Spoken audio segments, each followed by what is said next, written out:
stars, hadn't lived it. Whistling a happy tune, I gave the worn, char-streaked transport a final glance, hefted my pack onto my shoulders, and marched away. My phone and watch had reactivated the moment we vibrated and rattled into Earth's atmosphere, and before the landing skids had even hit the tarmac, I'd messaged Reeds. He was my old buddy from prior to deployment. He'd been gunning to be an artillery specialist and now worked at an ammo depot on base. Setting off towards the ammunition warehouse, I poked at my watch. It was time to call my parents. Seeing as most Legion dealings were classified, only the basic functions like calls and text were still available. So was the credit app. Apparently, credits were now accepted here on Earth. I quickly dialed their number and waited as it rang. Jay?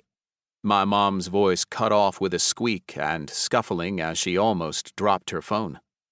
I, too, ground to a halt, blinking at the blue beam that shone from my watch onto the tarmac. Jake, honey, my mom exclaimed. Is that really you? Why is a hollow projection of concrete shining from my phone? I'm getting your father. As she scrambled, shouting, George! George, it's Jake! From across the house, I cautiously rotated my wrist to where the blue light bathed my face. Wow! I startled back with a gasp. I was back home. Not physically, but virtually. There was the familiar kitchen with the rooster decor my mom preferred. Rooster towels, salt shakers, and drapes. A few flowers were mixed in here and there. I arched an eyebrow, seeing that my parents now had a coffee pot. My mom was still rushing to the back door, hollering at the top of her lungs with excitement. The visuals bounced as I went along for the ride. Next came our hall, full of pictures of a younger me playing with my dog. My parents had upgraded some of the pics to the modern HoloLife version, which projected the memories a few inches out of the frame as they replayed on a loop.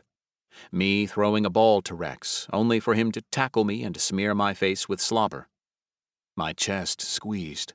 I'd been in space almost a year now, and it was odd to see my old house full of memories and comforts, after battling aliens on multiple planets, after seeing what I'd seen, and doing what I'd done.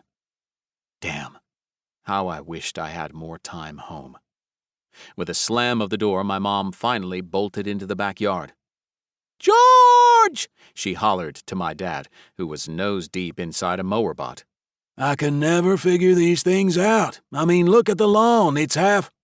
He cut off, startled when he spotted what Mom was holding. It's Jake, George, my mom said, fumbling with the phone. I blinked, feeling dizzy, as the sky and trees spun around me in a blur.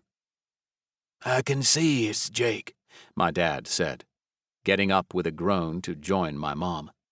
But why is his head shining from your phone? That option isn't in our plan. At last, managing to recover from her shock, my mom stabilized the phone flat on an outstretched palm. A good thing. I was starting to grow nauseous. This isn't going to cost us extra, is it? My dad scolded, brushing stray grass off his hands and knees. The fees for HoloChat are through the roof. No, Dad, I chuckled. It's an upgrade on my phone, not yours. Well, good, he said. It's a crime what they charge. A crime. And it's great to see you, son. But... He placed his hand on his hips and huffed. Would it have killed you to send a message all these months? Your mother was worried sick. I'm just glad you're okay, Jake, my mom piped in. We were so worried. Now, when are you coming home? Do you need us to pick you up? What about dinner? What would you like? My parents showered me with questions. Some I answered, some I didn't. Both were aging. There was only so much longevity drugs could do, and I didn't want to give them a heart attack on the spot from the tales I had. I did my best to keep the conversation pleasant. Tomorrow, Mom, I said. I'll head out in the morning early, I promise. My plan was to spend the evening on base catching up, then the following 2 days at home. Before I had to head back to the stars, back to that life. The thought was like an anvil hanging over my head, and the rope was frayed. I shuddered.